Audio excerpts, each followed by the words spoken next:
Praise the Lord, everybody. Welcome to On Point, the number one Saturday morning Christian-based call-in talk show in America, live every Saturday morning from 9 a.m. to 10 a.m. Eastern Standard Time on any smart device at David G. Evans, the number one. That's at David G. Evans, the number one. We're so honored that you chose to join us once again.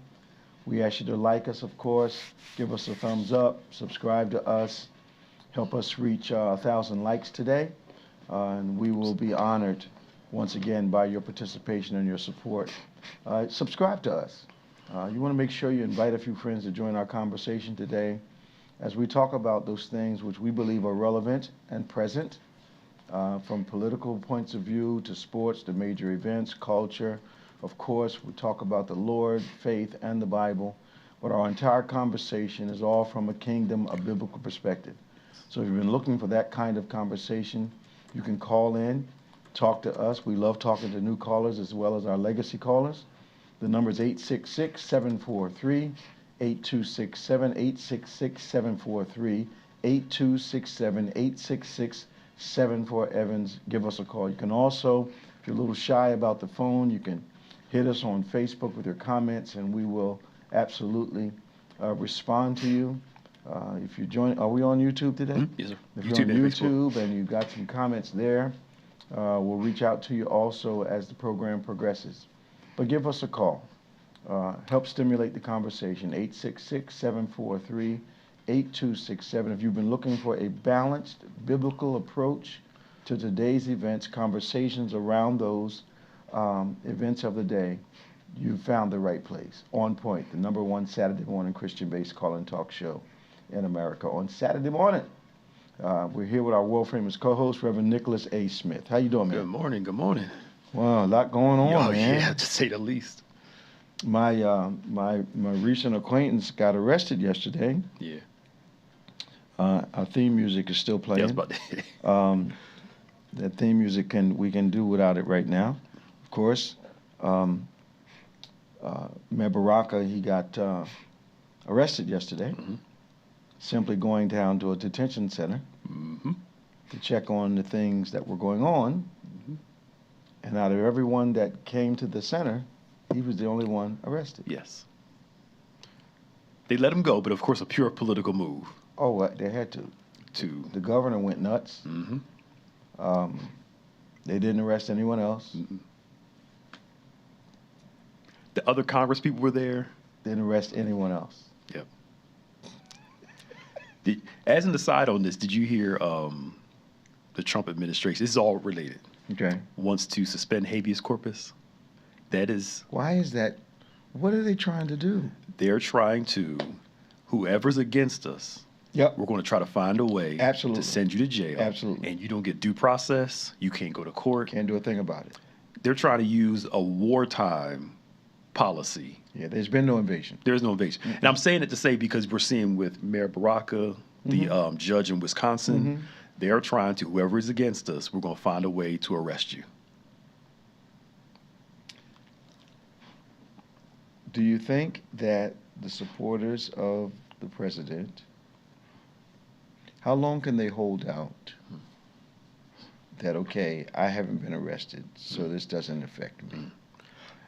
Now, his extreme MAGA supporters are like in full, because they're not going to go against him in any way. So to them, it doesn't pose a threat. Not even when it impacts them negatively? It depends, because we've seen things impact them negatively and still say, I support him. That's true. I saw a guy over the past week who actually said, even if I lose my job, and I can't support my family, I'm still going to support him. How can you support a policy that threatens the stability of your household? Yep. Once again, I think we're back to this support is not intellectual. It's not spiritual. It is absolutely emotional. Yep. And you can hurt me as long as you keep the people I don't like in line. Wow. How small-minded is that? How minded is that? That's true. Yeah, okay. That's an insult to small. Okay, sorry. Sorry. Come on. Sorry. Sorry. Let's not offend small-minded this morning. Yeah, come on. Let's not offend that. Come on, I'm sorry. Sorry. I mean, really? Yeah. But I know a guy whose vote impacted his father,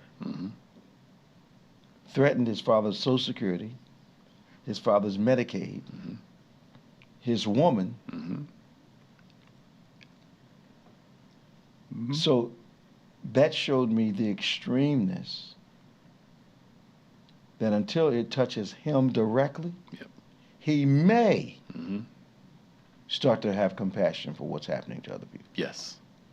Yep. What does that say about us? How selfish we are, prideful we are. Okay. I'll use an example. During COVID, there's a guy I know, 2 people in his family got extremely sick from COVID. And his whole thing was, well, we still got to move on and live. This is during the height when it was like crazy. No masks, nothing. He said, I know what happened to them, but I'm just fine. And just his lack of concern that people that he loved was on, they got sick, not like a cold. They were like on the brink. And he was just nonchalant about it, like, just. I know you're telling the truth, and I know that's a real situation because one of our members had a relative die. Refused to mask up, refused to believe that it was real. And when I questioned her, I said, you told me your relative had COVID and passed away. Yeah, but I still don't believe it. I said, so what else would have to happen to your family for you to, come to some realization that you may not like the fact that it's here, but... And she just drew a blank. Yeah. I mean, that far off look that they get? Yeah. But you did say years ago, a strong feeling will kick common sense off the cliff. Absolutely. Shove it right off. Right off. I want it so bad. Like even the garden. I know this can get me kicked out of this garden, but I want this fruit so bad. Yeah. Because of what it's going to do for me. Yeah. But it keeps going back. The Bible's so true. It's right. The root of sin is selfishness. That's right. And it always is rooted in self over everything else. Absolutely. No matter what it costs. And no matter how it makes you look. Because I had a conversation a little while ago. Sometimes you have to let people talk till they finally hear themselves. Yeah. And selfish people don't hear themselves immediately because the very statement that they make to support their selfishness, it takes a long time for them to actually hear themselves. Okay.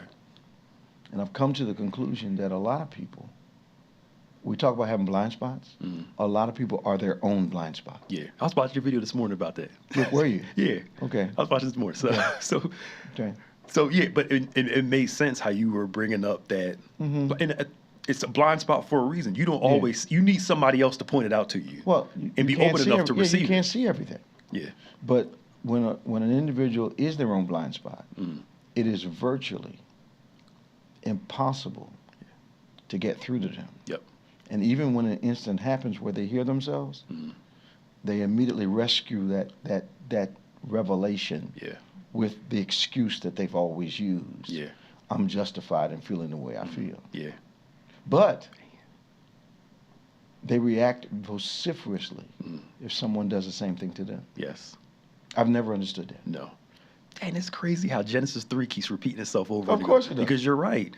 Adam and Eve sin, they fall, they hide. God confronts them. The first thing they do is start blaming everybody else. Everybody. They got to have an excuse to hold up their...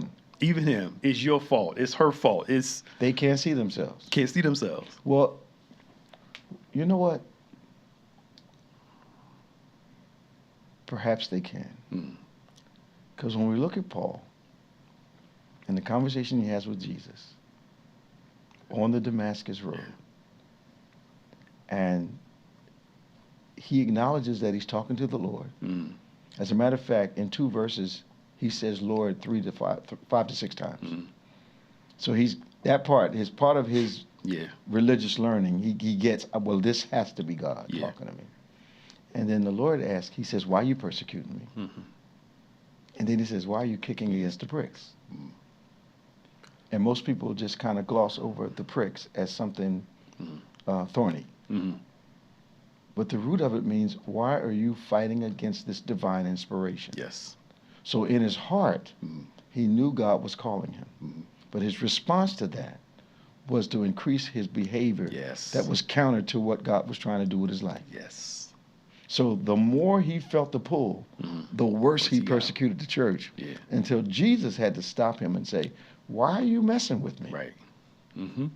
Why are you kicking against what you know in your heart I'm calling you to do? Mm-hmm. It reminds me of when the demoniac was getting delivered, and that evil spirit had to wrestle him one more time before coming out. Yeah. Yep. Try one more time. Yeah, I just got to show off one more time. Wow. Have to be destructive one more time.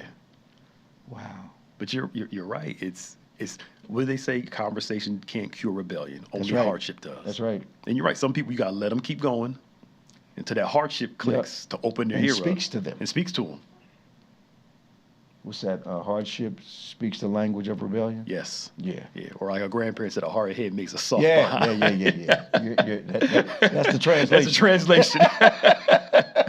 866-743-8267, 866-743-8267, for Evans. Give us a call. Robin from Bear, Delaware is on the line. We have room. Why don't you jump on right now? Now, so Department of Education. Mm-hmm. I know this isn't. I know we shouldn't laugh at people's stupidity. Mm. But I thought when Mrs. McMahon was describing the need for AI in the modern education system, when she said, I think an A1 curriculum is really going to be good, and the other people just sat there. No one had mercy on her to say, I'm sure you mean AI, right? But she just kept going. What happens when you go to the next cabinet meeting? Does everybody say, did you have any A1 yesterday? Right. Do they zing her, or do they just... Yeah. Well, there has been a level of incompetence that many of his people have. It's a clown show. Yeah. Like the Library of Congress, right? Oh. So his press secretary was explaining the reason why he got rid of the Library of Congress person, the lady, black woman, was she promotes DEI, and she'll let children check out books that promote DEI. And everybody's like, ma'am, you can't check out books at the Library of Congress. People are like, how don't you know this? No, she didn't. She thought it was a public library. It's not a it's a research library. You can't check out books. And she said this on camera. What did the other people say? But this is the people. Remember, the press corps is who they qualify, so they're not going to say anything. Okay, so they weren't going to bring it to her attention. But people online are like, ma'am, look, I went to the Library of Congress one time just to look. Okay. And you can't even go inside of the major part, I think, without a certain pass. Okay. They let you in a certain part, you can look down into it. So people just randomly go up there and... She said they were checking out books. This shit. On DEI. And people like... The Library of Congress. No, Pastor Nick, you're making this up. It's on camera. I'm like... No. I said it to say that we're level seeing of sophistication or lack of. Yes. It's so obvious. Mm-hmm. So it's commonplace as long as they do what they do. If anyone else from another party or another ethnicity was that purposely ignorant, because that's intentional ignorance right there. Yep. You don't even know about the responsibility you've been assigned. You didn't decide to look up because you thought your experience at the public library down the block, that's what you would take in charge of? Yes. Yeah. So all I needed was my library card, and I can just take out any book out of the Library of Congress that I want? Yeah. That's the problem with no civics in school anymore. Yep. That's true. Yep. Absolutely the problem. It birthed that kind of ignorance. It now people assume the vice president has power. Yep. Vice presidents have they None. don't have agendas. No. They don't have programs. They don't. Like Ms. Harris did not have a border policy because vice presidents don't have They policies. don't have one. But there's no civics. There's no civics. Nope. Nope. Unbelievable. It's so true. How do you we need to bring this up. Well, let's talk about something pleasant. Sure. So they got a new pope. Yes. 80 some odd guys, which is a miracle, in record time. Yeah, that was quick. They only had like 3 or 4 votes. Mm-hmm. And I think they do that to make sure because, Yeah. And they come up with this guy from America. Now they're already revealed that he's got mixed parentage. Mm-hmm. Creole. I knew he looked a little distinct in certain ways. Mom is like Okay. Either Haitian or something, but she was dark. Dad was not, obviously. Yeah. And so the American Pope appears to be of mixed race. Yes. Yeah. Now, whose hair is on fire about that this morning? Well, for 2 things about this that gets me. It amazes me how so many Protestants who aren't Catholic are complaining about who they chose. What business is it of It yours? has nothing to do with you. He's not overseeing your church. But what it is he's not bound down to the MAGA ideology. Well, he wouldn't. But he's staunch on biblical views as it relates to morality, like husband and wife, no Good abortion, stuff. Good stuff. all that stuff. Yeah. So they want him to be. They thought American. He's going to lean towards. Why? How? Thank you. He's a pope. He's not the president. He's got a pretty big congregation, though. Yeah, they said in Chicago. 1.8 billion people around the world. Yeah, that's his flock. Yeah, 1.8 billion. Can you imagine? Yeah, I'm right. Thank you. Can speak English, Spanish, Italian, Latin. I think English, Italian, Latin. He reads Latin, speaks Spanish, English, and what else? Italian. I think he's Italian. Italian. Yep. They say he's a scholar. Yep. Yesterday, I was saying to some people, I said, why couldn't he just have been chosen? Because he's qualified. There you go. And watch this. And his ethnicity, as far as I can tell, did not become an issue with the public until he was elected. Yep. But obviously, it was not an issue with his peers who elected him. So, if you're not Catholic, him being Pope has no bearing on your life at all. Were you that concerned when the last one was? Thank you. And he was pretty revolutionary. Yeah, he was. Okay. Like I see some of the prophetic in the same prophets that called our present president Jesus. Yeah, like Lance Walnut. What's that? How his name? Yeah, Walnut. Yeah. Walled out. Okay. Going in on him. How could they pick him? And I'm like, he has How no could bearing. they pick him? Because again, their premises, they wanted somebody more right-leaning like they have. Why does a Catholic pope need to be aligned, watch this, with these Christian views, whether they're radical or not? I mean, we're all supposed to be Christians. Their view is their view. His is theirs. Why do we have to approve of who they elect? Thank you. No, don't have to. And like you said, Did they call us and ask us for like an auxiliary vote or anything? Right. No. Do we feel shut out of the process? Thank you. I ain't got nothing to do with Are it. they shut out of our processes? Absolutely. They don't determine what goes in our church. And like you said, 1.8 billion people. He's the Pope of all Catholics around the world, not just America. That's right. So he's got to be. That's right. Universal. But they were hoping for somebody that's going to be. Why? Continue the American agenda. American arrogance, The Catholic Church is not just an American church. As a matter of fact, the largest part of the Catholic Church is not American. Thank you. Exactly. And why is Lance and others that I know of, and some that I know, why aren't they more concerned with the fact that in Catholic doctrine they don't consider us legitimate churches? Why aren't they? Why weren't they concerned about that? Yeah. Thank you. You go there, and they be like, oh, nice, Reverend Pastor, whoever, but you're not us. No. But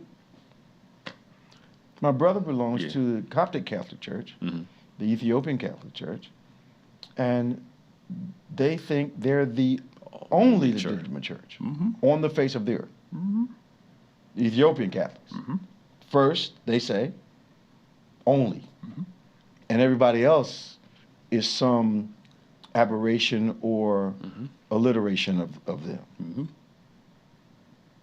Yeah, when you see that different ones. I remember you said Kojic was like that before. Oh, yeah. Some Orthodox churches are like that. Oh, yeah. If you don't do it our way. I think some of that is still in coming from Kojic. They thought we were, because I was in it, but I didn't agree with that. Yeah. They thought we were the only legitimate church on the face of the earth. If you're not with us, you're out. But then the apostolics came along. Yep. And if you weren't Jesus only, you weren't. You weren't in. I don't know why we think denominational exclusivity or affection has to be exclusion of other faiths. Yep.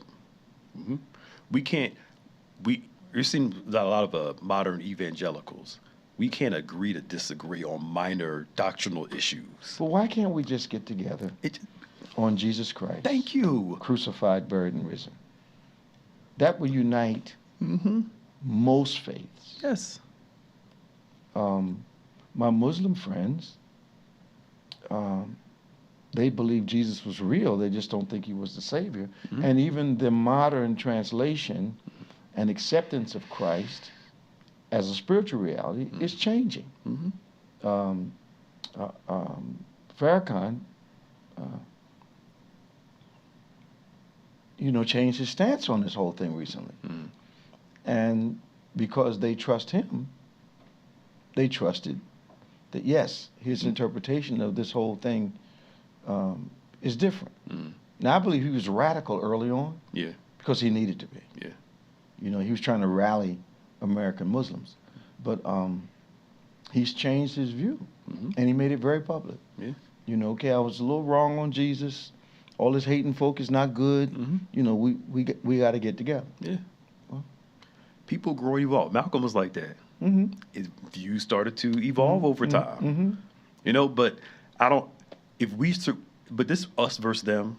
In politics, religion, all this stuff. It always leads to violence, extremism, conspiracy theories, distrust. Rather than let's focus on what we agree on, and these minor things really don't matter that much. Absolutely. After a certain point in time, I think that's why. The success and the failure of our fellowship is that most people can't agree on Christ crucified, buried, and risen.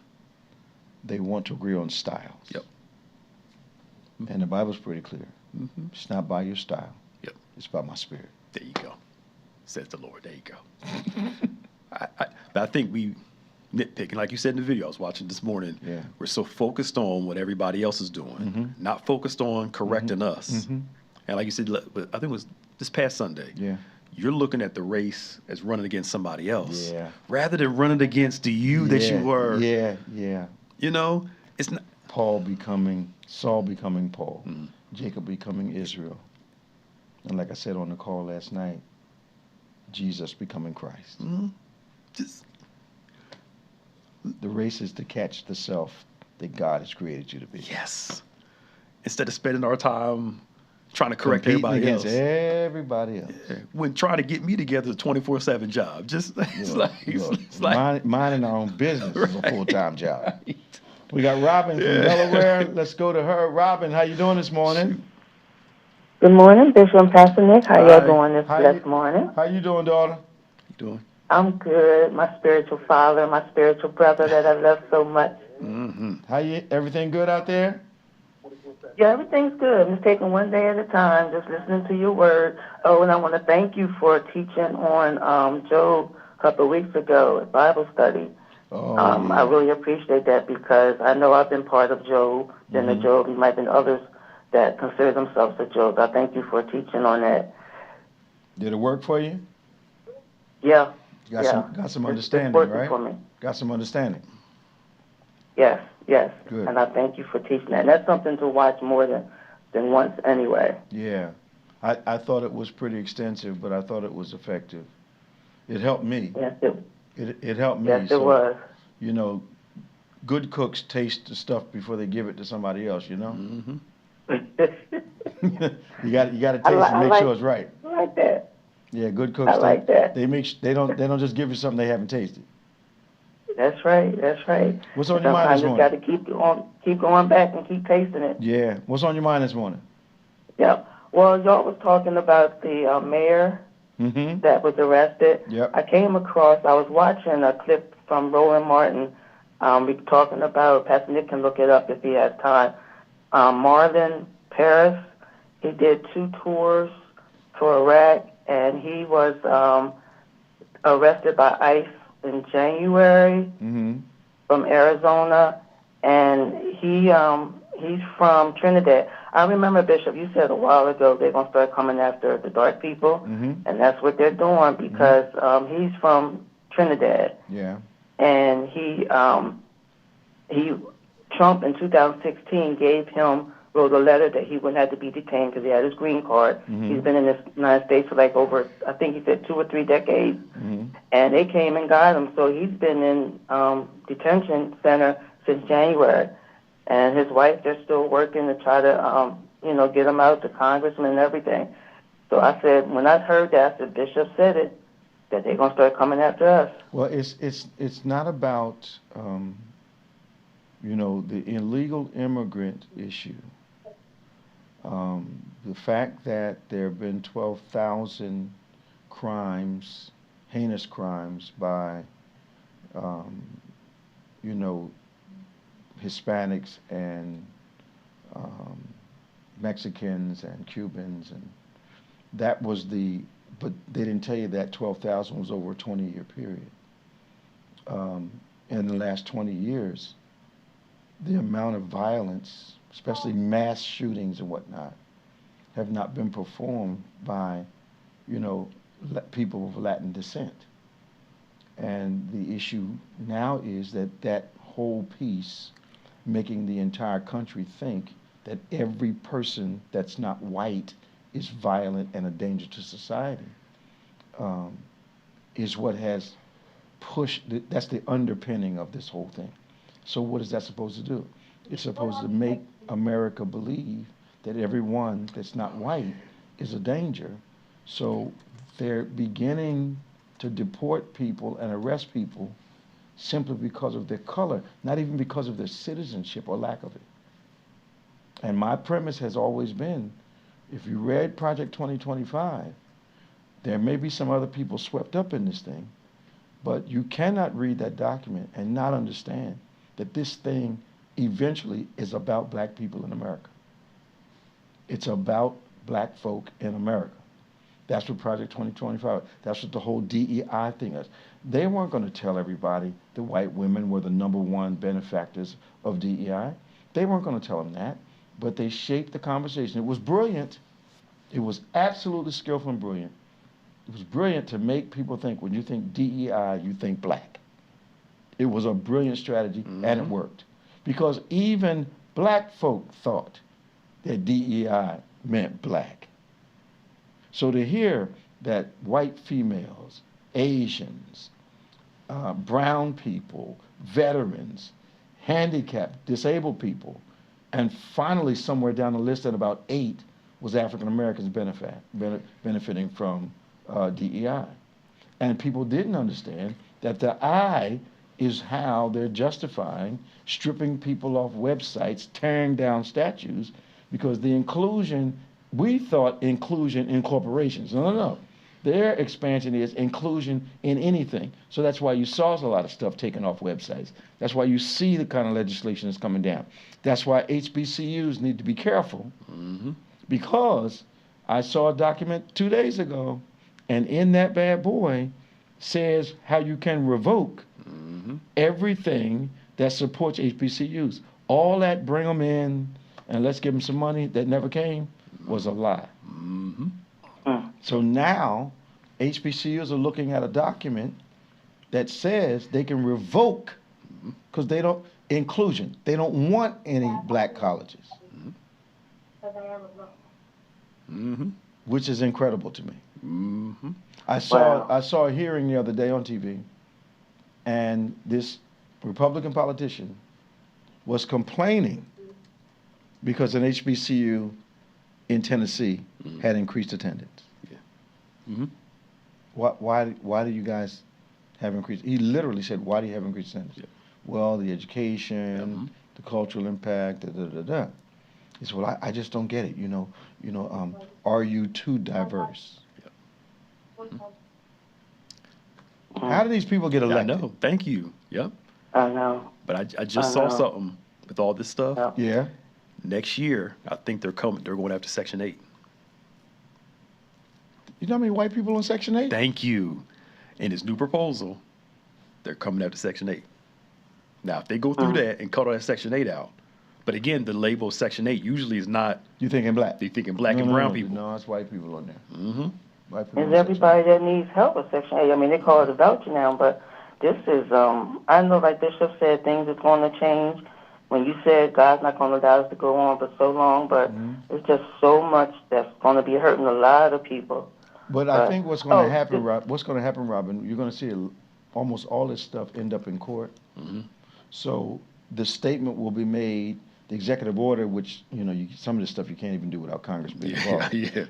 But the executive order will give the impression, and all they're trying to do is create fear in people, even though they don't care that this stuff might be in court for 3 years. Mm-hmm. Thank you, Robin. We got to let you go, okay? All right, y'all have a blessed day. All right, see you now. I got a question. Mm-hmm. And maybe, I haven't processed your answer correctly. What are they trying to accomplish when they know midterms are coming up? Are they banking on people not coming out for midterms? They're seeing a reaction now that the population, America does not seem to be in line with what they're doing, because they've hurt a lot of people that supported them. Mm-hmm. So are they is something to be gained in the 2 years that they don't care about losing at the midterms? What is it?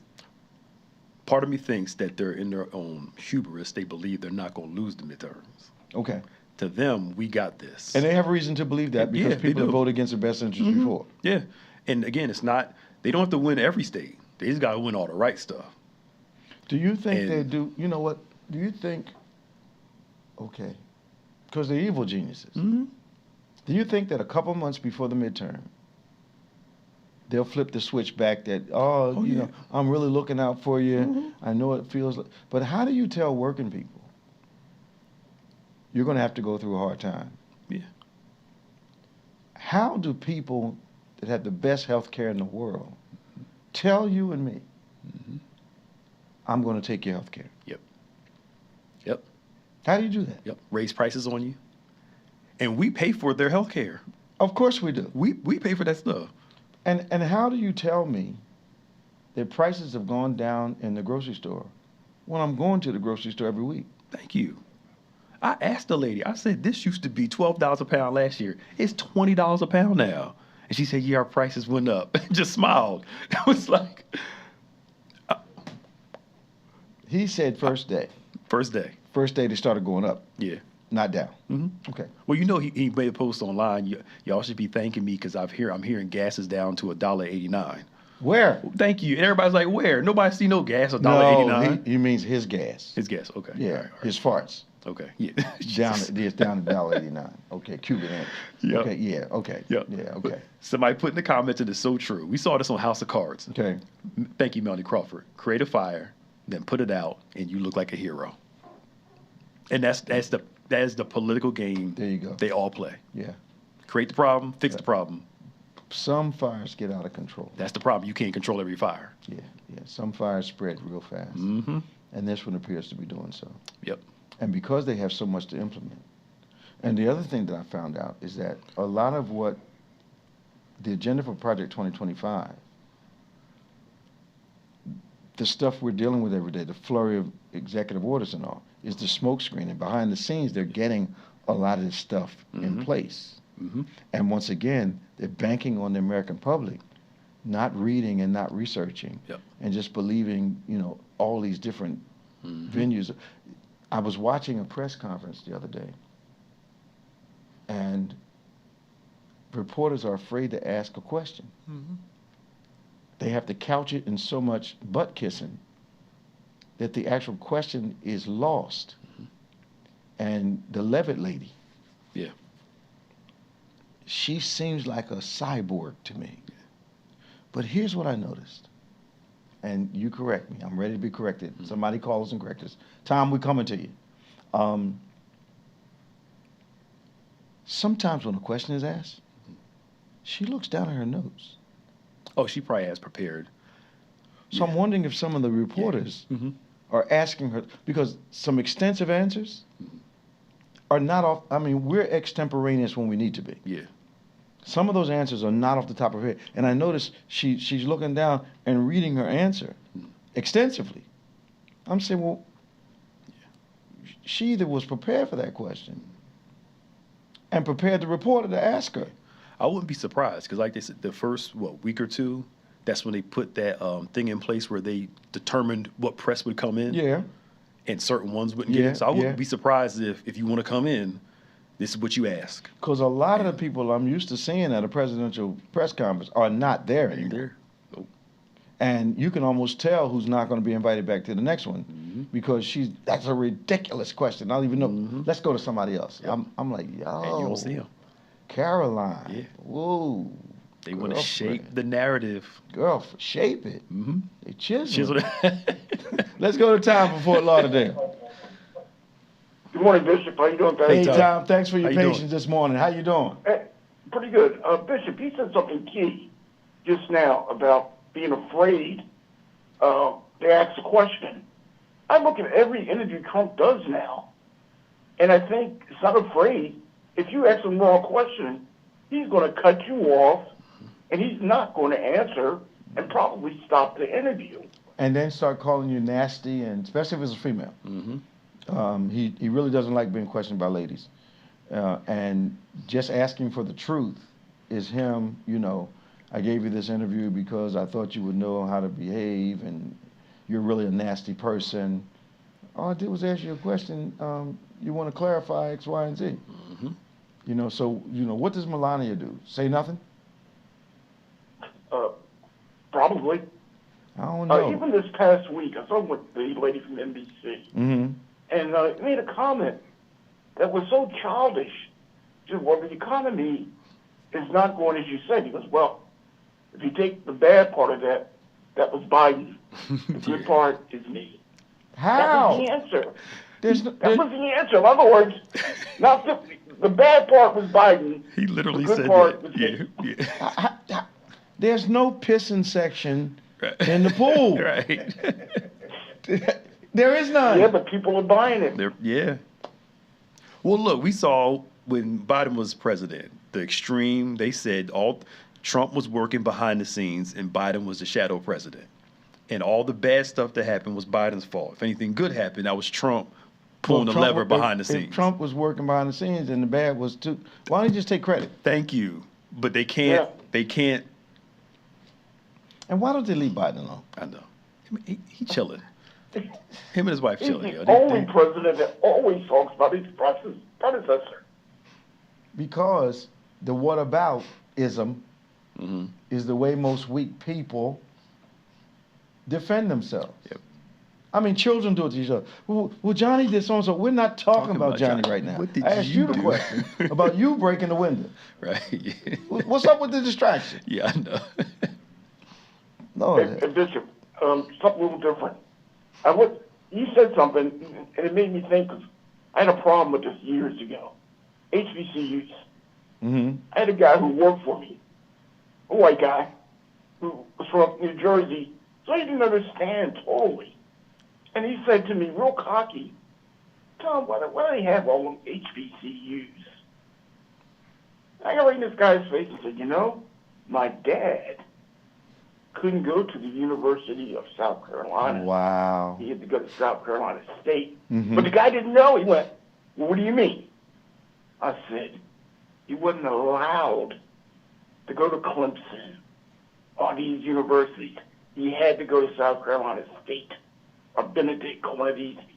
And this guy's whole... So many people out there don't even understand why those HBCUs are there. They were created because of a lack of availability. Mm-hmm. The AME Church was born because the white Methodists didn't want the black people going to the Methodist Church, so the African Methodist Episcopal Church was birthed. Yes. It's amazing. Because of a lack of availability. Mm-hmm. Why is there a black church? Because you didn't want us in yours. Right, there you go. And Bishop Pope, it was Cuban, supposed to be his grandmother. Cuban? But through New Orleans, Creole. And it appears as though the family's okay with the darker part of the family. They never identified as black or white, supposedly the grandparents. Yeah. They identified as, what they do in New Orleans? Creole. They identified as Creole. Yep. Yeah. Which is a nice, beautiful word for black and white together. Mm-hmm. Yep. Of mixed origin. Yeah, you got some milk in your coffee. That's all that is. That's all. That's all it is. Yeah. Hey, Bishop, I saw this thing too real quick, where it was saying that Pope, before he was Pope, there's some criticizing of our president and vice president. Oh yeah. Or especially the deporting and everything else. Oh yeah, he's going to have something to say about that. He's going to ante up. He's going to have something to say about that. He pastors an international church. I think he was stationed in South America for a long time. Peru. He was a missionary, you know, and not in the United States. A missionary in Spanish-speaking parts of the world. So, you know, what's the guy going to do? Get to be the Pope and do like some people do and forget the people that got him there? Yep. No, I think this guy's integrity. He's going to do his thing. Right. He's right. Yeah. He's going to do the right thing. He started. You know, he started before the white smoke came up. Yeah. Because of course, he wasn't even considered at first in the running. Yep. But his predecessor, they said about him, well, we don't know who's going to be elected, but it will not be a Jesuit. And look what happened. Yeah. That's true. Yeah. You cannot predict what the Lord's going to do. Yep. You can't predict it. But just for 80 religious men of faith to agree in that short a period of time, who's going to lead us until they die, is a miracle in itself. It is. Yep. It's a miracle in itself. I thought this was going to take a few weeks, man. This was quick. Man, they went in there and said, who's the most qualified? Yeah. And who wants the job? That's true. Dude went to school in Philly, got his degree in mathematics at Villanova, but he also holds a PhD and a master's. This guy, he ain't no dummy.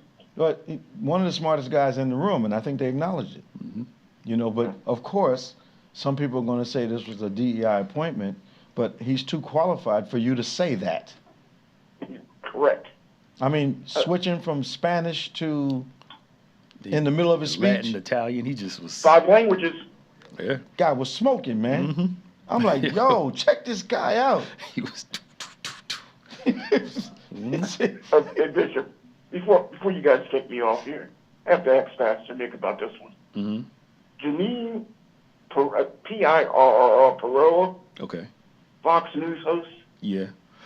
Judge Janine, you know what's going on with her, right? Didn't Trump said he wanted to appoint her to something? Prosecutor for the District of Columbia. Yes. Why? Because she's a Fox News host. What is it with all these TV I guess, well, he thinks he's a TV personality, so surround himself with TV. Okay. Yeah, another yes person. The D.C. prosecutor, yeah. Why? He wants her to be that, yeah. He's picking his people. It doesn't matter the qualifications, just... What these people don't understand. The president spent yesterday and the day before disconnecting himself from the decisions that his people were making. Mm-hmm. I don't know about that. I don't know about that. I don't know about that. I don't know about it. Either it's a horrible revelation of being uninformed. Yes. Or he's now trying to distance himself from what he told them to do, which is his MO. Mm-hmm. Oh, yeah. It's never his fault. If it turns out good, I told him to do it. If it takes a bad turn, I don't know nothing about it. I never talked to him. Mm-hmm. Yep. I mean, he said he didn't know his lawyer. Yeah. And Cohen was doing all his dirty work. Right. No. He said, I barely know him. Who's that guy? Mm-hmm. But logic says, if you pick them, you should hold yourself responsible for making all these bad choices. That's not how he sees it reminds me of people in relationships. Everybody break up with, it's everybody else's fault. It's never mine. Never I chose these people. Not the common denominator. Nah, not at all. Not like they used to say back in the old church, it's me. It's me. It's me. He repeated like, what? Right. It's me. You know? All right, man. All right. You guys have a great day. And, hey, everybody out there, happy Mother's Day. Yeah. Thank you, Tom. Yeah. Talk to you soon. All right. We're going to Danny from Lauderhill, Florida. Good morning, Danny. Bishop, Pastor Nick, how y'all doing this morning? Man, we're doing better now that we're hearing from you. What's going on down in Florida? Give us the 411, man. Okay, well, I'm getting ready for hurricane season. It's starting up in the next couple of weeks, so I'm all prepared. Everything's all checked out, ready. I know. I forgot. Danny, I don't know how you do that. Well, I have a list each year, and my wife checks the list off of things that we have to have and see what we have used the previous year and make sure that nothing is outdated, make sure we have plenty of fuel, we have our generators ready to go, and plenty of water and what have you. So we just go through the routine and make sure we're ready, have evacuation plans, if we have to go this way or that way, which way we're going to go. So it becomes routine. So, I have a curious, humorous question for you. Mm-hmm. Every time you say we're getting ready for hurricane season, every single time you've ever said that to me, I wondered, why not get ready by moving? right. Go somewhere else. My goodness. Yeah. They said a lot of seniors are starting to move to Texas now. Why? Because certain parts of Texas, you still get the heat of Florida without all the hurricanes of Florida.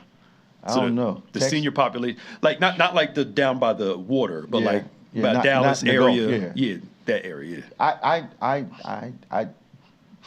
The governor down there is just. Yeah, I know. It'd be jumping out of governor frying pan into another governor frying pan. I know. But I guess the hurricane thing is. Danny, they just I guess you grew up with it. Get ready for it. They just used to it. Yes. Hurricanes ran my brother out of Florida. But Bishop, I wanted to compliment you on one thing. A couple of weeks ago, I called in and I talked with Pastor Nick, and I told him to relay the message to you, what you told us and him, what y'all told us, and also taught us about education and what have you.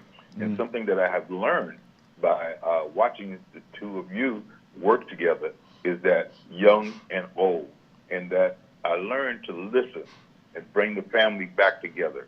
And it's working.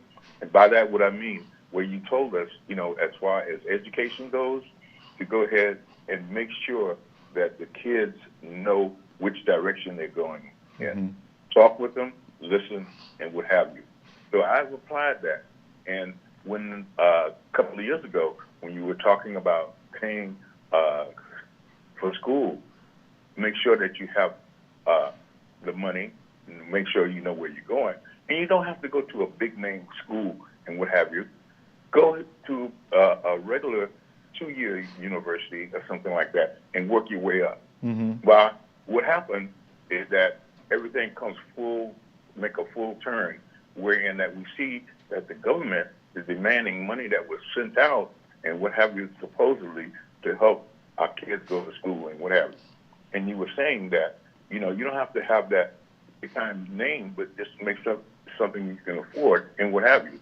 So long story short is that people that I've talked to, and after we heard that, we applied these different things and paying it back and what have you. We see now that the government is demanding money right back that they own that has been loaned to them on these different scholarships, and they got to pay it back. Wow. And they're demanding it, and they're talking about garnishing checks and what have you. Well, we don't have that problem because they knew exactly what they were going to do. They didn't change their major. Like Dr. Nick said, make sure that they know what the major is going to be. That's what they want, So we follow with checklist and that. Make sure you know what you want, and we work with them in high school, to go ahead and get good grades, so you can go ahead and get a scholarship. Work that. That's another way of not knocking the price down. So I just want to thank you for all that information. Appreciate it, man. How my sister doing? Blessed and highly favored. Tell her, give her a hug for me. Tell her I said hello. Will do, Bishop. Will do. All right, man. Talk to you soon. Thank you. Okay. Right, bye-bye. I see where they are. They stopped the forgiveness. But I also see where they've decided that those people that are delinquent, they're going to garnish their pay until the debt is settled. And not just a portion of their pay, their entire pay. They're going to start getting it. Yep. So you're gonna probably have to move in with your mother. Go to work 40 hours a week and watch the government take the whole pay. They're not taking $20. Nope. They're taking money. And it's like, I saw some people, and I've seen this, that they're paying more than a minimum every month on their loan payment, but they're watching their principal balance go up because the interest rate is so high. Absolutely. So they're paying on it for 10 years, and their loan started off at $100, and 10 years later it's down to $90,000. They only paid off $10,000. But it's just the way they have it set up. It's compound interest. Yeah. Interest that multiplies. This is it's a racket. It is a racket. But if you remember, our president had a university where extremely high tuition, and a lot of people went in a lot of debt. And he, got sued for that and had to get the money back. So now he has a problem with anybody who has any loan forgiveness. And I believe a lot of programs that benefit people from working families. I believe that's going to go away. It is. They're chipping away at this thing. Somebody said in the comments, it's true. They're trying to make it where this country's set up for the wealthy. And if you don't have money, you basically on your own for the most part. But why don't they see that as affirmative action? It's like corporate, what do they call it? The affirmative action of wealth is real. It is. The affirmative action of legacy is real. They say some crazy percentage, 60% of people that get into Ivy League schools get in because of legacy, not performance. Yep. Who you know. My dad went here. And then if your dad's performance wasn't good, you can buy a chair. That gets you into school. Build a building. Get in school. So affirmative action of wealth is real. Absolutely. Corporate welfare happens all the time. Wealth and position. We don't mind giving billionaires more money to help them. But I think the way they crafted it a few years ago, where they start calling them job creators rather than, and I have no problem with wealth. I don't have a problem with people making money. Make as much money as you can. Absolutely. As long as it doesn't hurt people. But they started reframing that and called them job creators. We need to give them more money so they can create more jobs for you and give you bonuses. And they don't.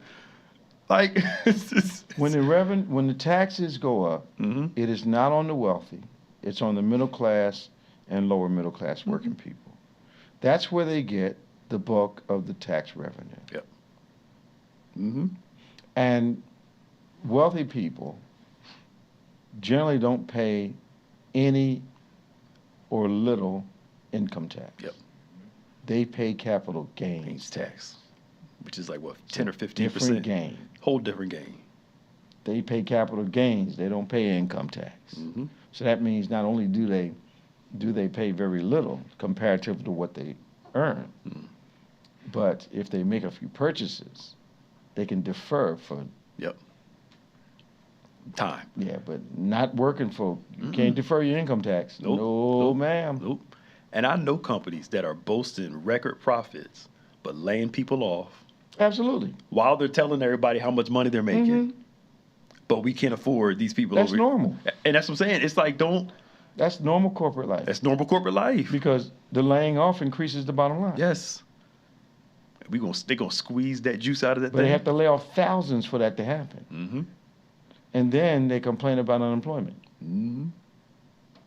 Yep. Well, we saw how they did it before, where it's like, we'll hire you and make you work almost full time without giving you any benefits. Absolutely.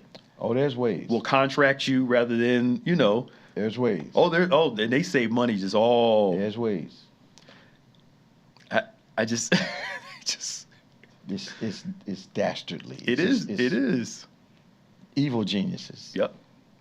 So. It's not 50. Derek, we're going to have to talk to you next week. We got less than 1 minute here. Yeah. Thank you for joining us today. Tomorrow, of course, is Sunday, Mother's Day. To all the mothers, we want to say have a blessed Mother's Day. We have 2 services tomorrow.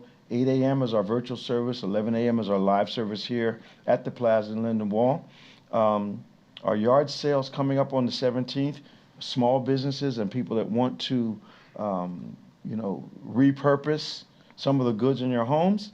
The tables are only $50. We're having it here on the grounds. It's going to be a wonderful day of fun and fellowship, and also moving some of that stuff out of your house. And those of you with small businesses, you can get a table for $50 and hundreds of people coming through all day long. You'll be able to get some exposure in your business. If you need some updates on what's going on around here, text BBC News to 28950. Need a little inspirational lift during the week, BBC Elevate to 28950. We want to pray with you, so send your prayer request to prayer@go2bethany.com. That's prayer@go2bethany.com. Also, subscribe to our David G. Evans 1 and BBC of NJ on YouTube. And subscribe to our podcast, DGEMS, DGEMS, that's for David G. Evans Ministries, and On Point. As always, for Pastor Nicholas A. Smith, I'm Bishop David G. Evans. Remember, faith acts like a thing is so, even when it's not so, that it might be so. God bless you. See you next time on Point.